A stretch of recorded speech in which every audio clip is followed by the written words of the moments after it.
दोस्तों नमस्कार, कैसे हैं आप सब। मुझे उम्मीद है काफी अच्छे होंगे। मैं हूं आपका दोस्त डॉक्टर अभिषेक और मैं स्वागत करता हूं एक बार फिर से आप सभी देश के फ्यूचर डॉक्टर्स का। ध्यान रखिएगा, यहाँ पर मैंने बात की है देश के फ्यूचर डॉक्टर का। इसका मतलब ये है कि वो बच्चे जो डॉक्टर बनना चाहते हैं। अब अगर आप एक स्टूडेंट हैं तो आपको ये जानना बेहद इंपॉर्टेंट है कि आप डॉक्टर कैसे बने, डॉक्टर बनने के लिए कौन सा एग्जाम देना होता है, कौन से कोर्सेज होते हैं, क्या है उनका एलिजिबिलिटी क्राइटेरिया। साथ ही साथ अगर आप एक पेरेंट्स हैं तो उस कंडीशन में आपको भी जानना चाहिए कि आपका जो बेटा या बेटी है वो डॉक्टर कैसे बने, भारत में डॉक्टर बनने की क्या है सिंपल सी कहानी। तो इस वीडियो को आप देखें एंड तक ताकि आपकी हर एक जो डाउट है वो क्लियर हो, आप बिना किसी कंफ्यूजन के डॉक्टर बन सके। अब कहानी शुरुआत करते हैं।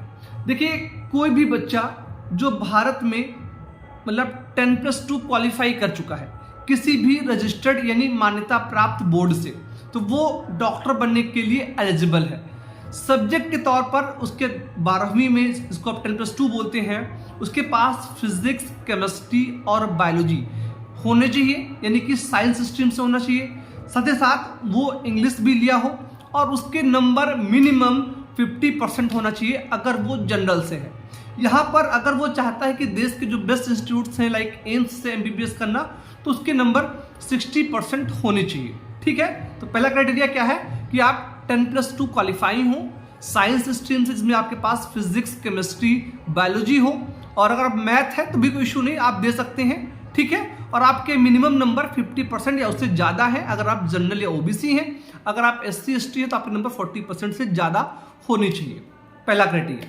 दूसरी बात, आपकी जो एज है वो मिनिमम 17 ईयर होनी चाहिए। अपर एज लिमिट को अब जो है बाहर कर दिया गया है, यानी कोई भी आपकी एज है 25, 30, 35, आप डॉक्टर बन सकते हैं। डॉक्टर बनने के लिए आपको नीट एग्जाम देना होता है।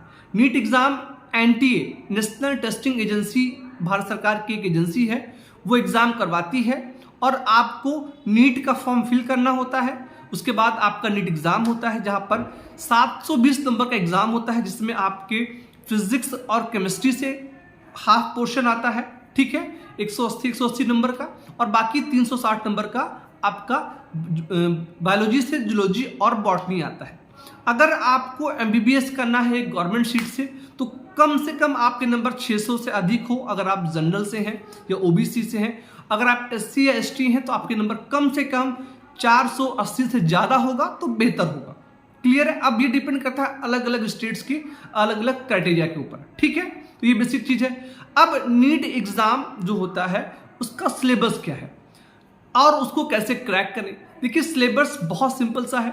NTA ने बोल रखा है कि अगर आप NCERT के सिलेबस को फॉलो करते हैं, जिसमें कि क्लास 11th जिसको आप 11वीं बोलते हैं और क्लास 12 जिसको 12वीं बोलते हैं, इन दोनों साल के सिलेबस को आपको पढ़ना है। यानी कि NCERT की क्लास 11th और 12th की बुक्स पढ़नी है लाइन बाय लाइन, यही सिलेबस है।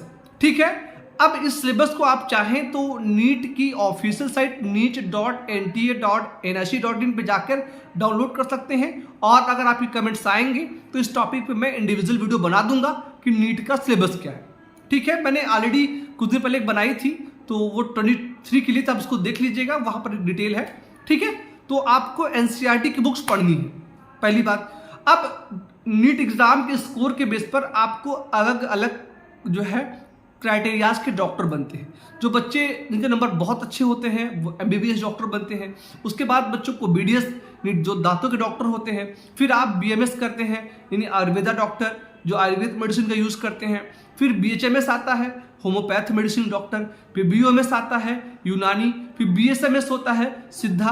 तो अलग अलग कैटेगरी के डॉक्टर बनते हैं, इसमें वेटनरी के डॉक्टर भी आते हैं। ओवरऑल कहने का मतलब बहुत सिंपल सा है कि अगर डॉक्टर बनना है तो नीट एग्जाम देना होगा। नीट एग्जाम देने के लिए आपके पास 10+2 में साइंस होना चाहिए, आपकी मिनिमम एज 17 ईयर होनी चाहिए, आपको NCERT की बुक से पढ़ना चाहिए और उसके हर एक डाउट को क्लियर करना चाहिए। जब आपका NCERT का जो सिलेबस है वो कंप्लीट हो जाए तो उसके बाद आप जो है नीट के प्रीवियस ईयर के जो क्वेश्चन पेपर सॉल्व पेपर है पहले उनको सॉल्व करें, फिर जो अनसॉल्व पेपर है उनको सॉल्व करें, आप आसानी से डॉक्टर बन सकते हैं। अगर आप अभी घर पे हैं, आपकी एज बहुत कम है, आप 8th 9th में हैं, तो आपको कुछ एक्स्ट्रा एफर्ट करने की जरूरत नहीं है। आप 8th से ही पढ़ना स्टार्ट कर दें। इसका मतलब ये है जो आपका 8th का सिलेबस है उसको अच्छे से पढ़ें, 9th में जाएं तो उसको अच्छे से पढ़ें, 10th को अच्छे से पढ़ें। जब आपके बेसिक्स क्लियर होते हैं तब आप डॉक्टर जल्दी बनते हैं, आपका टाइम बचता है, आपके पेरेंट्स का पैसा बचता है। नॉर्मली अगर आप एक अच्छे से डॉक्टर बनते हैं या एक अच्छे इंस्टीट्यूट से MBBS करते हैं तो आप बहुत कम फीस पे, जिसकी फीस 30,000 35,000 रुपये पर ईयर है, उतनी फीस पे MBBS कर सकते हैं, जो कि आपके बजट में है और उतना आपको स्कॉलरशिप भी गवर्नमेंट प्रोवाइड कर देती है। तो ये थी डॉक्टर बनने की पूरी कहानी भारत में। और अगर आपको वीडियो अच्छी तो प्लीज़ वीडियो को लाइक कर दें, अगर आप नए हैं तो सब्सक्राइब कर लें। इस छोटी सी वीडियो में इतना ही। इस वीडियो में इतना ही। आप सभी दोस्तों का बहुत बहुत धन्यवाद। इस वीडियो में मैं आपसे भी करूंगा bye bye. Thank you so much. जय हिंद।